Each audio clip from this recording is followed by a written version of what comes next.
Permainan catur semakin menarik antara Amerika dan Tiongkok. Kalau kita sedang bermain catur, maka kita tahu setiap langkah ke depan itu mempersedikit langkah berikutnya. Karena langkah catur bidaknya 50% hanya bisa maju. Yang bisa malang melintang terbatas hanya sang ratu, benteng, dan peluncur. Sisanya paling sulit yang dibaca adalah langkah kuda. Pastinya setiap langkah Amerika dan Tiongkok tiap harinya pasti mendekati titik kulminasi yang menjadikan keduanya dalam posisi point of no return. Sudah tidak bisa belok lagi kecuali perang atau remis. Remis kita tahu syaratnya, Trump jadi presiden Amerika lagi. Langkah terbaru akan dilakukan oleh Trump adalah Amerika akan memberlakukan peraturan yang tidak memperbolehkan bank-bank Amerika melakukan SWIFT atau Society for Worldwide Interbank Financial Telecommunication. Akibatnya, seluruh lalu lintas transaksi keuangan dari seluruh dunia ke Cina, begitu juga sebaliknya, akan berhenti total, terutama hard currency utama dunia yaitu dolar, pound sterling, yen, Aussie, dan euro. Tahukah sahabat apa artinya ini? Yuan yang saat ini digunakan oleh 1,9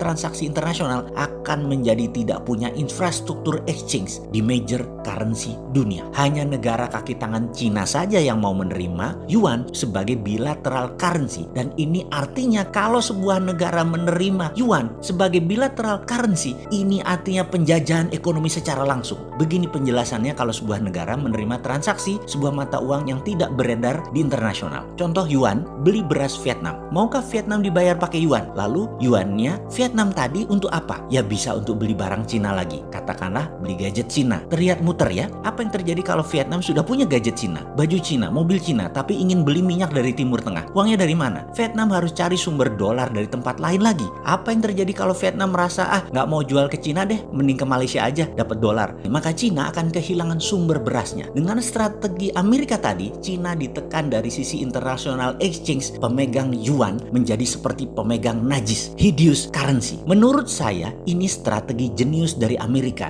yaitu menajiskan yuan. Dan saya selalu ngayal kalau saya jadi Xi Jinping, apa langkah saya yang harus saya lakukan untuk membalas Amerika. Seru banget saya ngayalnya, berasa jadi sekondan Xi Jinping. Saya merasa seperti world class leader in the making, mempelajari langkah-langkah mereka itu. Setelah langkah jenius Cina mengkomuniskan Hong Kong yang sebentar lagi dilakukan, di mana akan mematikan 2000-an perusahaan Amerika di Hong Kong, di mana ini langkah balasan atas ratusan perusahaan Cina yang listing di bursa Amerika yang akan dibuang seperti Alibaba CS balik kampung. Jack Ma kemudian pasti tidak lagi memuji-muji Mark Zuckerberg dan Warren Buffett CS lagi. Pasti nggak bakal. Kalau bukan dia lagi yang pemiliknya. Strategi Amerika dengan 4 kapal induk dan ratusan kapal perang mengepung Laut Cina Selatan, seperti strategi Gajah Mada mengepung melalui ratusan kapal perang ke sebuah wilayah yang didatangi untuk ditaklukkan untuk mengikuti Majapahit. Negosiasi di darat adalah dengan perjanjian logam. Dan mereka takut karena apa? Karena takut karena kapal perang yang banyak tadi. Setelah setuju, kekuatan maritim tadi bergeser lagi ke negara sebelahnya. Itulah yang dilakukan Gajah Mada hingga bersatunya Nusantara. Sebenarnya pakai taktik economic approach juga pakai military approach. Ini yang dilakukan sebentar lagi oleh dua negara Amerika dan Cina. Amerika dengan kekuatan tentara lautnya ditambah sekutunya adalah hanya memberi efek gentar ke Cina. Battleground awal sekali lagi Hong Kong. Langkah-langkah catur kedua belah pihak terlihat bidak-bidak kedua negara tersebut ke arah Hong Kong. Terakhir Amerika akan melangkah dengan membekukan SWIFT, currency exchange. Sekali lagi, kalau kita Xi Jinping, apa langkah jawabannya? Kalau saya ini ya,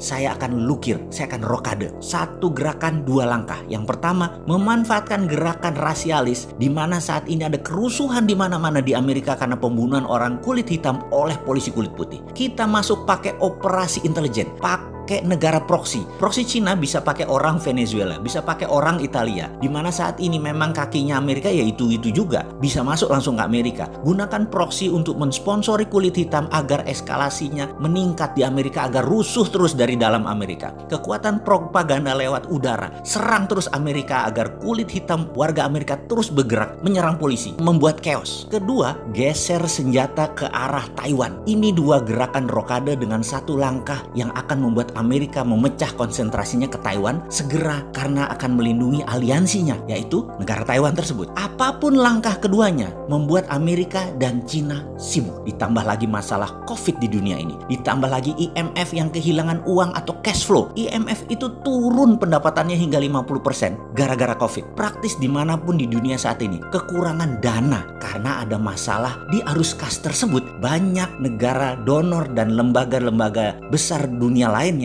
kekurangan uang saat ini. Di Indonesia secara individu banyak yang belum kerasa akan magnitud atau gerakan perang yang akan terjadi di dunia ini. Masih nggak sadar, masih nggak peduli. Sesungguhnya inilah masa Indonesia harus ambil peran. Kalau paham, inilah masa yang tidak kembali dalam 100 tahunan. Inilah masa kita bergerak sebagai global player. Masa nggak sadar juga sih? Susah bener ya sadarnya. Jamput rek, gregetan gue.